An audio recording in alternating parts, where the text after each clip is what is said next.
Olá, amigos do Neurorádio em Pauta, tudo bem com vocês? Bom dia! Vamos fazer a live hoje num horário diferente pra gente ver quem aparece por aqui, o que acontece na sexta-feira de manhã. Sexta-feira à tarde já tem o sextor, fica mais difícil. Então vamos fazer de manhã e vamos já começar o dia com muita informação, com muito conteúdo novo, com muita coisa diferente acontecendo. O pessoal já está entrando por aí. Bom dia para todo mundo. Bom dia, Paulo. Bom dia, Frederica. Bom dia, Moni. Bom dia a todo mundo. Hoje a proposta é a gente falar um pouquinho sobre trauma e não simplesmente o trauma que a gente vê na tomografia, mas o trauma que a gente pode ver na ressonância e que não aparece na tomografia. Esse aí é o grande tchan, pode ser a grande diferença do que vocês vão ver, do que vocês vão fazer aí ao longo do trabalho de vocês, identificar exatamente o que você pode ver na ressonância e que vai entender você muitas vezes que está aí na ponta, que está na emergência, que está no CTI, que muitas vezes não tem como transportar o paciente para fazer a ressonância, o que pode estar acontecendo lá dentro daquela cabecinha que faz com que o paciente não acorde, não responda aos estímulos, mesmo sem a medicação, mesmo já sem... durante um tempo do trauma, né? Sem ter toda aquela fase mais aguda, onde tem muita inflamação, onde tem muita alteração que a gente sabe que pode levar a uma alteração do nível de consciência, mas podem ter microalterações cerebrais que a gente usualmente só vai pegar na ressonância magnética, que não vão aparecer na tomografia e que são essenciais para a gente ajudar nesse diagnóstico, que é o que a gente chama de lesão axonal difusa. Então, existem alguns lugares que são muito característicos para a gente procurar. Existem aquelas sequências chaves que a gente tem falado aqui ao longo dessa semana sobre o que você tem que procurar.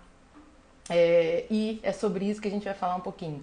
Queria dar bom dia ao pessoal que está entrando. Bom dia, bom dia, bom dia. Vamos lá, vamos começar o dia quente. Se você está no trânsito, eu desisti até do trânsito porque eu tinha que ir para o hospital e não ia chegar a tempo. Então parei em casa, vamos fazer a live, depois eu vou. Se você está no trânsito, liga aí, vai ter coisa boa, vai ter novidade. Se você não está, já está trabalhando, põe um fonezinho aí, ouve rapidinho, vai ser meia horinha. Hoje o nosso papo é rápido, é importante e é direto e objetivo, como a gente sempre fala aqui. Não sei se vocês participaram do desafio, alguns que eu já vi aqui que entraram, eu sei que participaram, outros não. Então, essa semana rolou lá no YouTube Neurorádio em Pauta o desafio do diagnóstico magnético. As aulas estão disponíveis lá. Então, se você não assistiu, eu recomendo que você assista. Lá a gente falou muito esse conceito de sequência-chave. Ou seja, começa a sua análise pelo FLAIR e depois, a partir de toda a análise semiológica da lesão, você opta por qual é a minha próxima sequência, qual é o meu próximo passo. A gente tem que ter uma análise planejada do exame e lá eu te mostrei como é que você vai organizar da melhor maneira a sua cabeça para dar o próximo passo, para procurar a melhor sequência possível para você chegar ao diagnóstico, que é sempre o nosso objetivo aqui, é sempre o grande objetivo do Neurorádio em Pauta. E, além disso, depois do desafio, eu abri já a proposta para você entrar no curso Princípios da Ressonância Magnética, onde você tem todo esse mecanismo de como você vai fazer. Bom dia, Fábio, tudo bem? Fábio está sempre por aqui também, grande parceiro do Neurorádio em Pauta. E só essa semana, só até o dia 15, todo mundo que entrar no curso vai ganhar 3 semanas de mentoria.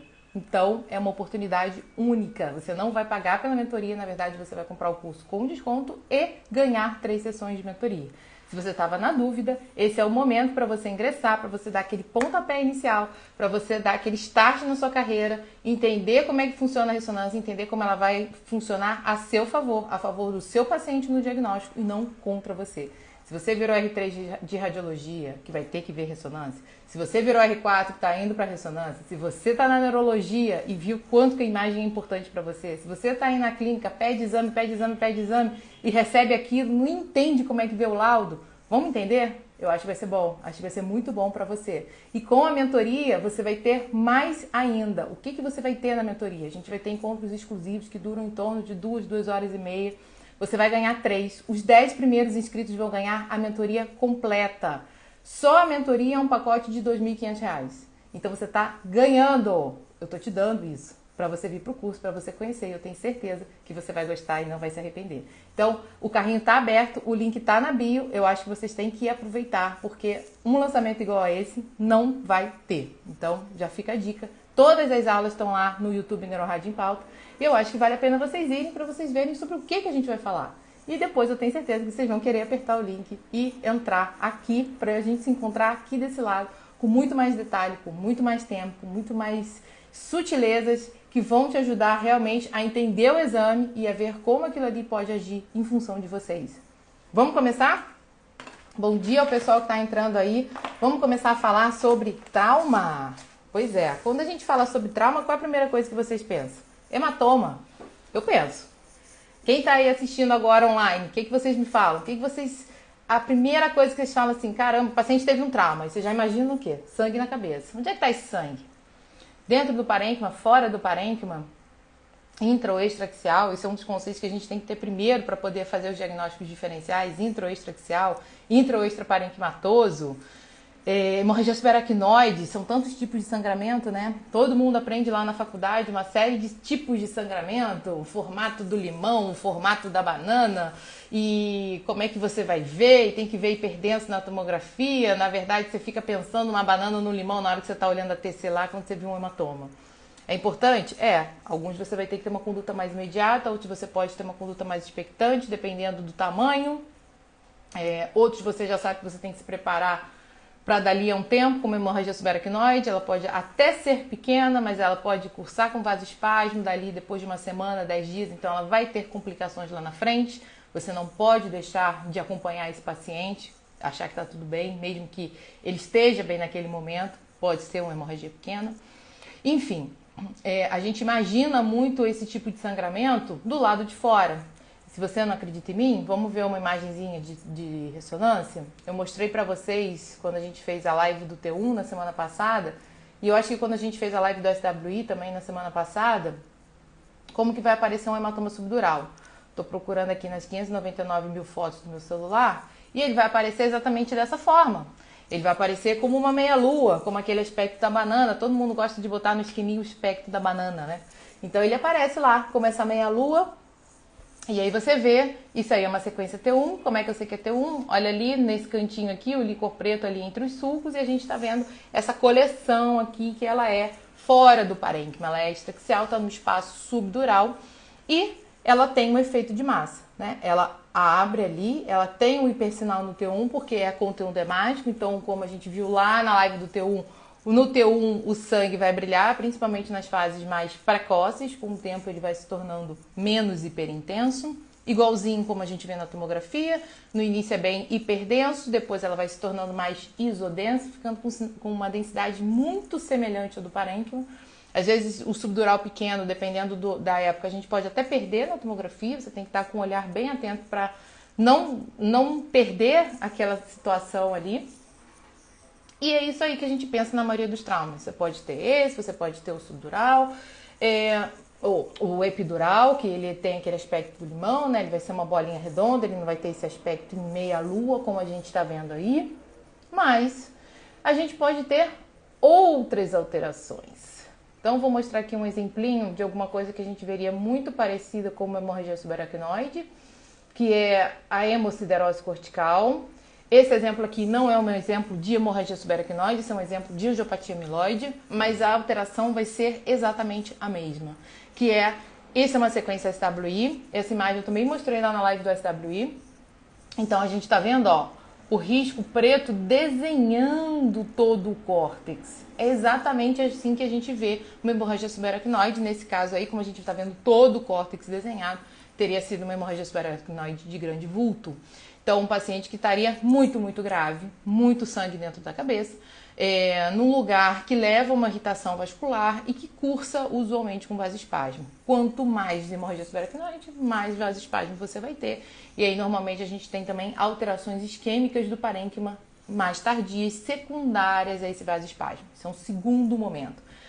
Não é o que a gente vai falar, não é o objetivo da gente falar aqui agora, mas é desse jeito que você vai ver uma hemorragia subaracnoide antiga. Então, se o paciente chegar para você e falar que teve uma hemorragia por um acidente de carro, você pode perfeitamente encontrar uma imagem dessa num exame tardio dele, né? Então, esse risquinho preto desenhando o córtex mostra que há sangue no espaço subaracnoide. É um dos critérios diagnósticos, né, para hemorragia, para angiopatia amiloide, como eu falei, mas é um outro esquema de apatia amiloide, uma doença microvascular que vai acontecendo aos pouquinhos e vai tendo deposição ali. Em momento nenhum a pessoa sangra como se fosse uma hemorragia subaracnoide, não vamos confundir os conceitos, mas a representação no SWI a longo prazo é a mesma. É uma linha preta delimitando o córtex, circundando todos ali os giros e sulcos, exatamente dessa forma que a gente está vendo aí. Mas fica muito mais fácil da gente identificar o trauma quando você está vendo, né? Então o paciente chegou, eu sei da história, eu estou vendo o hematoma subdural, eu estou vendo o hematoma epidural, eu estou vendo a hemorragia subaracnoide, eu estou vendo tudo aquilo ali muito hiperdenso na tomografia, eu não tenho dúvida do que está acontecendo. O problema é que esse paciente fica bem, ele pode ter algum grau de sequela do parênquima, alguma área de encefalomalácia, mas depois ele vai embora. E a gente, quanto mais malácia ele tiver, mais você explica qualquer déficit neurológico que ele fique. Então, alguma alteração de comportamento, alguma perda de movimento, enfim, o distúrbio que for relacionado à área do cérebro que tenha sido afetada. Mesmo esses sangramentos não necessariamente pegando o parênquima cerebral. O problema é que muitas vezes existem sim os microsangramentos dentro do parênquima cerebral. E a tomografia, até porque pode ter muita extensão de lesão extraparenquimatose, você nem percebe, fica difícil de ver realmente, porque tem muito edema aqui de cérebro intracomprimido, não é um cérebro que está, entre aspas, anatômico, mas a gente vê na ressonância outras alterações que não tinham sido diagnosticadas lá nesse momento inicial. Então é super importante da gente pensar sobre isso. E tem uma segunda situação, que é aquele paciente que você faz a tomografia, não vê nada, que é normalmente o que a gente ouve. Caramba, o cara não acorda, mas ele não tem nada na tomografia. E é esse aí que é preocupante, é nesse aí que a ressonância vai ser muito mais efetiva, que a gente vai conseguir atacar com muito mais resultado, porque a gente consegue identificar alterações que só são visíveis com as sequências de ressonância magnética. Então, quem está acompanhando aí, queria que vocês colocassem qual vocês acham que pode ser a sequência-chave num paciente que tem um trauma, que não tem um despertar favorável, mesmo sem medicação, mesmo com muito tempo do trauma, e com uma tomografia que aparentemente está normal. O que vocês acham que pode acontecer com esse paciente, né? Ontem, esse caso que eu vi, o relato é que a paciente estava muito desorientada e ela não estava mantendo o nível de consciência ok, né? Estava flutuante, apesar de já ter mais de 15 dias do trauma. Então, as pessoas às vezes tendem a não acreditar que tão pouca lesão vai ser capaz de tanto problema, mas pode ser. Carol colocou aqui flare. Flare vai ser a sequência-chave. Na verdade, o flare sempre é a nossa sequência-chave, né? Eu tenho partido meio que do princípio que o flare, ele é café com leite, vamos dizer assim, não vale. Sempre a gente vai começar pelo flare. E o flare sempre vai orientar o nosso, vai guiar o nosso próximo passo, né? Foi mais ou menos esse conceito que eu trouxe para vocês na análise que a gente fez nos 3 aulas do desafio. Por isso que eu tô falando, vale a pena vocês irem lá no YouTube Neurorádio em Pauta, nesse fim de semana de sol, não sei se vai ser sol aí, eu acho que aqui no Rio vai ser. Quando vocês estiverem na praia, na piscina, põe um fonezinho assim, vai ouvindo falar, alguma coisa vai ficar na cabeça de vocês. E o flare, ele vai te dar exatamente onde tem áreas de hipersinal, esse parâmetro que a gente precisa inicial, né? Mas qual é o detalhezinho que a gente quer ver? Não é só o hipersinal. O hipersinal no flare, lembra sempre do que o flare é. Ele é muito sensível e pouco específico. É óbvio que se eu estou frente a um trauma, eu imagino que eu estou frente a áreas de edema, eu imagino que eu estou frente a áreas de contusão cerebral. Isso, quanto mais perto do trauma eu tiver, melhor. Quanto mais perto desse momento, né, mais eu vou ter edema, mais fácil vai ser eu ver essas alterações. Mas muitas vezes esse paciente ele volta na clínica, ele ainda não está internado. Ele teve um trauma lá atrás, mas ele não se comporta bem, ele não evoluiu bem. E a tomografia sempre foi normal. E aí ele às vezes volta porque está tendo problemas no trabalho, porque está tendo problemas familiares, porque vai até às vezes para um psiquiatra se tratar, quando na verdade o distúrbio pode ser de origem real anatômica, secundária a pequenas alterações que vão acontecer num trauma, principalmente num trauma de alto impacto. Então a nossa sequência-chave aí, o flare sim para dar esse start, né, da gente pensar, e ele vai ser mais importante nessa fase inicial, vai ser o SWI. Por que o SWI? Porque a gente quer ver as pequenas lesões hemorrágicas, as pequenas lesões que a gente não consegue ver na tomografia. Classicamente, se vocês olharem os livros de trauma, eles vão te falar que são as petequias, né? Carol botou aqui, SWI, exatamente. Classicamente, vocês vão ouvir que são aquelas micropetequias que a gente vê em várias localizações. E aí, quando a gente fala em lesão adicional difusa, que é sobre isso que eu tô rodando e tô querendo chegar, o que a gente vai ter na lesão adicional difusa? Onde é que vocês viram essas descrições, né? Qual é a localização clássica da hemorragia? Eu falei hemorragias clássicas aqui para vocês. Eu falei sobre subdural, sobre hemorragia subaracnoide, sobre epidural. Mas agora a gente está falando de hemorragias pontiformes, que acontecem em estruturas mais específicas do cérebro, principalmente no mecanismo rotacional de lesão, porque essas estruturas têm uma característica. E é exatamente nessas localizações que a gente tem que procurar. Então, o que acontece no trauma rotacional? Normalmente você vai ter os hemisférios cerebrais mais livres para rodar e a gente vai ter estruturas mais fixas. Carol colocou aqui, córtex subcortical. Vai ser uma localização. Por que o córtex subcortical? Porque, na verdade, a gente tem o corpo caloso, que é uma grande, né, a nossa maior comissura interhemisférica, que é uma estrutura muito grande, mais rígida.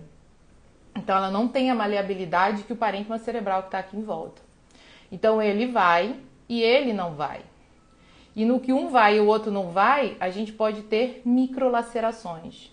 Então, nessas microlacerações, você tem as lesões córtico-subcorticais, onde você tem, onde um prende no outro, vamos dizer assim, né? Você vai ter essa rotura. Você pode ter lesões no próprio corpo caloso.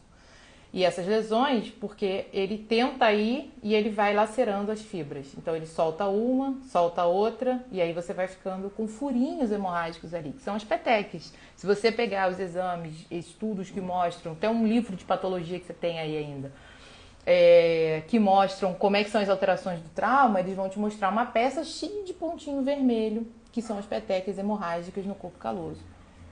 E isso não vai ver na tomografia.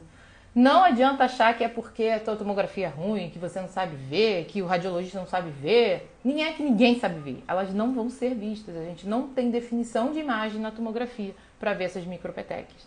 Na verdade, elas não vão aparecer muitas vezes nem como hipersinal no flare associado a edema. Elas só vão aparecer no SWI, quando a gente começa a olhar os pontinhos pretos ali naquela região.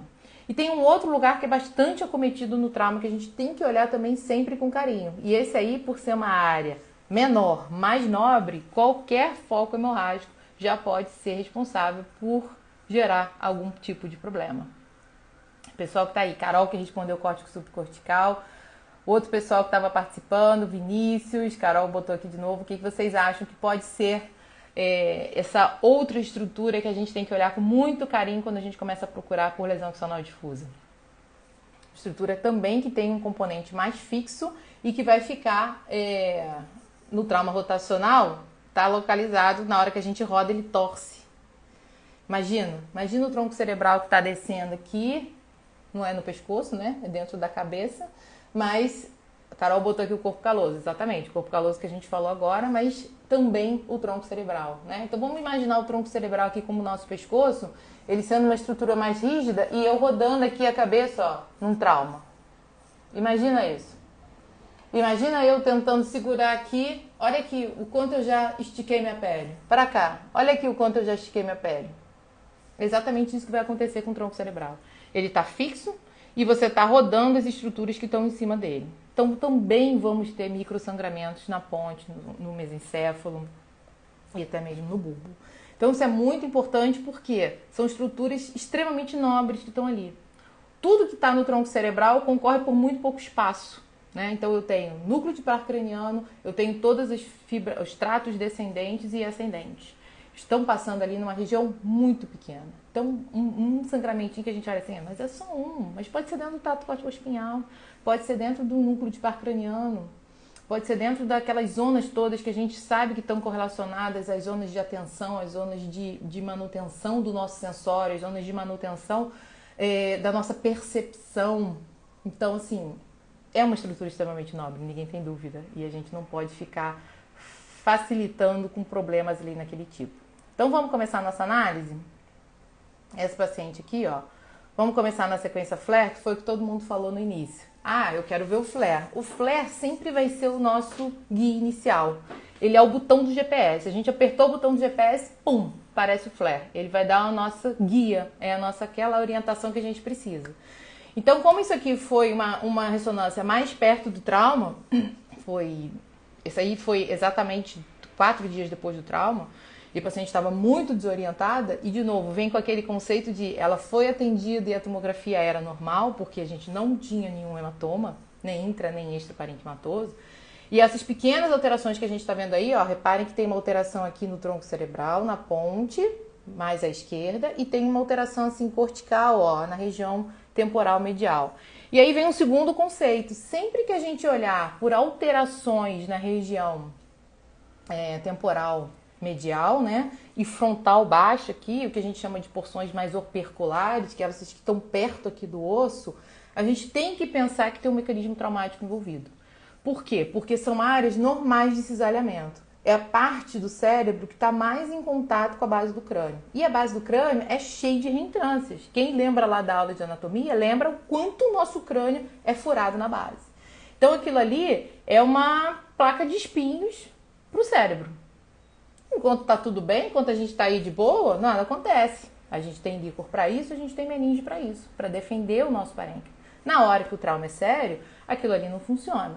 Então você sempre vai ter muito atrito. Então já fica a primeira dica. Quando vocês olharem lesões, independente de vocês não saberem que teve um trauma, do paciente não te contar isso, você está vendo o exame, viu alterações mediais do lobo temporal e frontal, de um lado, do outro, né, juntas, às vezes só temporal, às vezes só frontal, já pensem que teve um trauma, certamente. Como isso aí foi muito próximo do trauma, fica mais fácil a gente ver o hipersinal. Mas e aí? Qual é a representação desse hipersinal?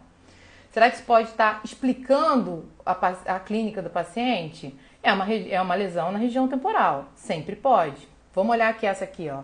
É um corte um pouquinho mais acima, a gente está no nível do mesencéfalo.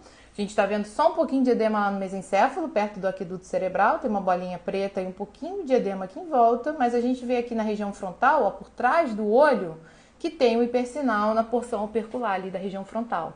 Então, tá batendo com a minha história de trauma? Completamente. Eu tenho lesões no parênquima com o hipersinal que justificam as localizações clássicas do trauma. Ok. Mas será que isso pode ser responsável por toda a desorganização mental que ela tá? Talvez sim, talvez não. Pode ser um momento muito agudo. Então, vamos olhar a difusão, porque a difusão chamou mais atenção e estava todo mundo não acreditando muito no processo. Olha quantos foquinhos de isquemia a gente tinha ali. Na verdade, isso não aparecia como hipersinal no T1. Isso aparecia só como hipersinal no flare e isso aparecia como áreas de restrição à difusão. E a gente sabe que o sangue lá no início, ele pode restringir. Mas ele pode ser tão pequeno que isso não vai fazer muita diferença no T1. A gente sempre mostra exemplo aqui de T1 hematoma grande. Mas quando eles são micro, quando eles são petequias, pode ficar mais difícil. Então, além da gente ter os microtraumatismos, os microhematomas, as petequias, ali na região córtico subcortical, ali na região do tronco cerebral, como eu mostrei, isso a gente vai ter um processo isquêmico associado. Você teve lesão de microvaso, né? Mas o foco de hipersinal no flare, ele chama mais atenção porque ele é maior do que as alterações propriamente ditas da difusão, que são mais lineares, menor, mais circunscritas, mostrando que são pequenos eventos e que tem total correlação com o que a gente vai ver na nossa grande sequência-chave para ver alterações relacionadas ao trauma, que é o SWI. Então, ó, repara aí nesse SWI, lá onde a gente tinha visto aquela slabzinho no flare na região temporal, ó, múltiplos focos de microsangramento.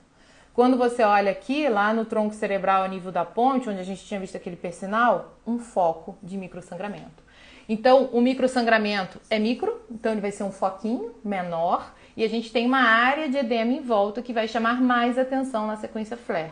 Mas como é tudo muito micro, provavelmente você não vai ver isso na tomografia. principalmente as lesões de tronco cerebral, porque a gente já sabe que são lesões mais difíceis de serem identificadas na tomografia. Então, essa tomografia pode passar como normal, com uma ressonância totalmente anormal. Isso, por que eu estou trazendo esse caso? Porque toda essa semana a gente tem feito esse paralelo com o que eu estou vendo na TC e o que eu estou vendo na ressonância. E isso é um caso de que você não vai ver na TC e você vai ver na ressonância. E acredite na ressonância, ela está te dando sim todas essas informações. Vamos ver um outro corte do SWI, aqui mais para cima, ó. Olha lá, mais foquinho ali, porção opercular da região frontal, porção opercular da região temporal, na ínsula. Pode todos esses lugares. Como a Carol já tinha falado aqui, corte subcortical também vai ter esse tipo de alteração. Então a sequência-chave aqui pra gente é o SWI. Ela vai ajudar a gente a mapear toda a localização de hipossinal. Porque essa paciente agora vai repetir esse exame 15 dias depois e a gente provavelmente não vai ver tanto aquele hipersinal no flare, mas os focos do SWI vão continuar aí. E vão continuar aí para sempre. Se ela fosse repetir essa ressonância daqui a 2 meses numa clínica, a gente ia ver isso. E a gente obrigatoriamente tem que pensar que isso está associado ao mecanismo traumático. Essa é a história que a ressonância está apontando. É sobre isso que a gente fala aqui, sobre toda essa história que a ressonância conta sem a gente necessariamente saber a história. Quando a gente sabe a história, é lindo, é muito melhor. A gente tem muito mais informação. Mas a gente tem como extrair, sim, a história a partir dos exames de ressonância. E isso que é a beleza toda do exame de imagem. Tá vendo aqui, ó? Bem aqui no meio, o ventrículozinho ali, e aí tem uns foquinhos pretos, ó. Froco de microhemorragia. Aonde? No corpo caloso. Exatamente onde eu falei que ia ter. Onde a gente falou aqui que é fixo, não roda. O cérebro rodou em volta e ele ficou parado aqui, estirou. Vai doer. Esse sangramento não tinha representação no flare. Não tinha representação. Tinha foco de restrição à difusão, mas não tinha nada no flare. E é uma fibra de interconexão. A gente pode ter disfunção quando você tem lesão de corpo caloso. Pode acontecer isso. E eu queria mostrar essa imagenzinha aqui também, ó. Olha ali, córtex subcortical lá na região parietal. A gente está na região parietal, perto do precúneus. O precúneus é uma região parassagital da região parietal que é extremamente relacionada ao nosso quadro cognitivo de atenção. A gente sabe que lesão de precúneos é uma lesão precursora, entre aspas, das alterações que a gente vê no Alzheimer. Porque ela faz parte da Default Mode Network, da rede de repouso basal neuronal que a gente tem. Por que essa rede é importante? Porque essa rede está conectada ao nosso cognitivo. Ela é a primeira rede a ser lesada quando a gente tem Alzheimer. E a gente está mostrando que tem lesão neuroestrutural. É óbvio que vai ter disfunção. É óbvio que essa estrutura lesada vai fazer uma disfunção cognitiva. Se isso vai ser para sempre, se isso vai ser só nesse momento, a gente não sabe. É óbvio que existe reabilitação cognitiva e isso pode melhorar. Mas os pontos que a gente tem alteração, o que a gente consegue identificar na ressonância, são extremamente correlacionáveis com a clínica que a paciente tem exatamente nesse momento. Então, Melissa está batendo palma, deve ser o Ramon, não sei, o Rasmon está batendo palma. E eu queria saber qual é o insight de vocês aí, qual é o princípio disso tudo aí, o que ficou sobre lesão axonal difusa? Dá para acreditar que essas lesões, onde a gente vê, realmente vão justificar esse quadro clínico? Que a gente não vai ver isso na TC, que a gente só vai ver isso na ressonância, que se você tiver condições, ponha o seu paciente para fazer ressonância, porque vai te dar informação adicional, vai ajudar você a justificar por que ele não está acordando, por que ele não está se comportando como deveria no trauma, mesmo com uma tomografia normal. É o que eu sempre falo, quando a gente vê muita malácia, a gente fica mais tranquilo de que aquilo ali está errado. Mas quando a gente não vê, a gente tem que procurar pelo detalhe.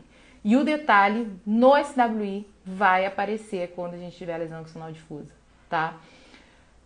Pessoal que está participando aí, dúvidas, mensagens, o que vocês querem falar? Esse é o momento do nosso casinho aqui relacionado a toda essa alteração secundária ao trauma que você não vê na TC, mas que você só vai ver na ressonância, que vai sim justificar todo o quadro clínico do paciente. Então a gente tem lesões em estruturas nobres. Melissa botou aqui, me abriu a mente sem preconceito com RM no trauma. Sem preconceito total, né? A gente sempre pensa muito nas lesões mais clássicas e nas lesões que apresentam maior risco de vida. Luiz batendo palma. E é exatamente assim que a gente tem que pensar. Num contexto de emergência, você tem que fazer a tomografia e afastar os grandes hematomas ou hemorragia subaracnoide que a gente já sabe que vão dar problema, né? Você tem que você tem que indicar ou não se vai ter que operar um hematoma agudo. Você vai ter que monitorizar aquele paciente muito bem com hemorragia subaracnoide, principalmente se for muito extenso, fazer toda a terapia necessária num programa de neurointensivismo. Ok, é super importante. Mas às vezes a TC é normal e o paciente não evolui bem neurologicamente. Nesse contexto, a ressonância é extremamente necessária. Ah, Fernanda, então o paciente está todo instável, eu vou botar ele na ressonância? Não, se ele está todo instável, ele ainda está sob efeito do trauma. Esse é aquele paciente que está tudo dando certo, mas ele não acorda, mas ele não tem o despertar, mas ele não tem... Ele despertou, mas ele está muito estranho. Ele não está evoluindo como a gente esperava frente a uma tomografia normal. Nesse contexto, a ressonância tem um papel, sim, muito importante para a gente fazer esse tipo de avaliação.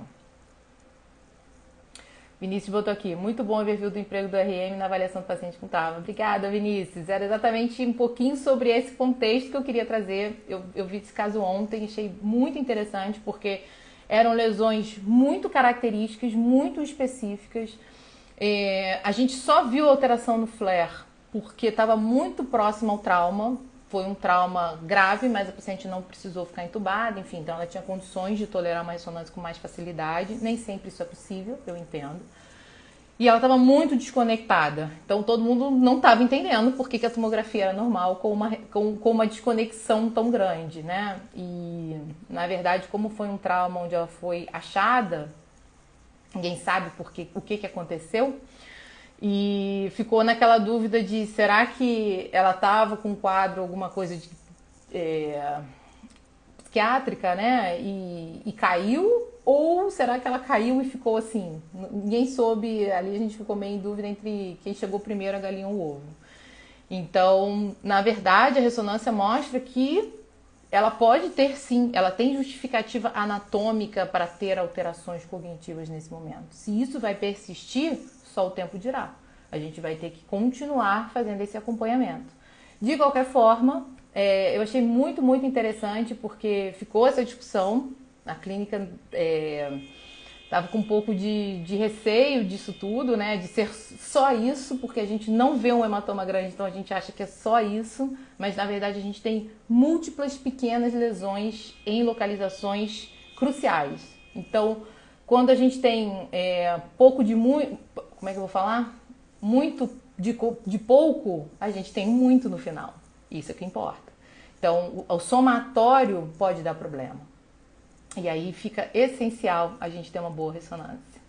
Obrigada a você, Vinícius. Obrigada, Melissa. A Melissa já é aluna lá do curso. Espero que esteja curtindo, aproveitando. Lembrando a vocês, de mais uma vez, que as inscrições para o curso Princípios de Ressonância Magnética estão abertas e só nesse lançamento todo mundo vai ganhar 3 sessões de mentoria e os 10 primeiros vão ganhar as 10 sessões de mentoria. Isso não vai acontecer de novo. Em abril, Melissa botou aqui muito coraçãozinho. Então fala pro pessoal aí, Melissa, você que tá lá dentro já, o que tem sido de bom para você? A Melissa, vou contar um pouquinho da Melissa que eu sei da história dela. Ela é radiologista e estava querendo começar a trabalhar com ressonância. Eu fiquei muito feliz e emocionada com as mensagens que ela me mandou, porque ela se sentiu inspirada e estimulada por todo o conteúdo que ela vê aqui no NeuroRádio em Pauta para começar, sim, ressonância, mesmo não tendo acabado de sair da residência, né? A gente acha que tem que ser um passo muito seguido e, na verdade, não é. A gente está sempre pronto para aprender. A gente tem que estar sempre pronto para aprender e para dar o nosso próximo passo na carreira. E eu fiquei bastante feliz que ela escolheu estar aqui no NeuroRádio em Pauta para fazer esse passo. Bom dia, Neri, tudo bem? E ela entrou no curso no início do ano e eu acho que está aproveitando bastante. Que bom que ela está feliz e tá crescendo na profissão. Isso que a gente quer, isso que eu quero. Isso que eu tô aqui para dar a mão para vocês, para a gente conseguir dar esse passo juntos. Lembrando que sozinhos vocês chegam, juntos é muito mais fácil. Por isso que eu resolvi nesse lançamento oferecer a mentoria para vocês, essa possibilidade, essa oportunidade, que é uma oportunidade que vai ser restrita a um grupo pequeno, porque a mentoria vai ser lançada no fim de abril. E aí, só para vocês terem, quem clicar aí na página vai ver, a mentoria vai custar R$ 2.500 as 10 sessões. Então, os 10 primeiros vão ganhar isso e você ainda vai comprar o curso com desconto e todo mundo que comprar vai ganhar 3 sessões. Então, vocês vão ver o que é, vão ver se serve para vocês a mentoria e depois, enfim, quem tiver vontade de completar o programa vai ter uma opção especial. A gente vai abrir as vendas antes para quem já está lá e quem tem interesse realmente em continuar e completar o programa com uma condição especial também, não vai ser a condição de quem não está lá dentro. Então, vai valer a pena de qualquer forma, né? Porque vocês vão levar o curso que vai sozinhos já conseguir levar vocês de um ponto para o outro, que eu acho que vai ser muito importante. Com as sessões de mentoria a gente vai reforçar muito o conceito, então a gente vai ter encontros exclusivos, não são os encontros do YouTube, vocês vão abrir, vocês vão discutir o exame, eu vou mandar um banco de imagens para vocês e vocês vão chegar ao diagnóstico, não sou eu. E a gente vai discutir tudo isso ao vivo. A dúvida de um é a dúvida de outro, então é muito bom quando a gente tem essas conversas, porque um já vai respondendo o outro, né? Então, o pessoal da mentoria gostou muito, os depoimentos estão lá no YouTube também. Acho que todo mundo aproveitou bastante. Não é só para radiologista, tem neurologista, tem operador de máquina, tem todo mundo que está envolvido em executar um exame melhor. Todo mundo que está envolvido em chegar ao diagnóstico. E é isso que todo mundo quer aqui, porque a gente quer o melhor do nosso paciente. A gente quer estar o mais preparado possível para atender da melhor forma, para ajudar da melhor forma e para resolver o problema o mais rápido possível. Então, aproveitem, cliquem no link da bio, ele vai estar disponível até o dia 15, só até o dia 15. Então, não perca essa oportunidade. E eu vejo vocês na próxima live. Vou deixá-la disponível aqui no Instagram.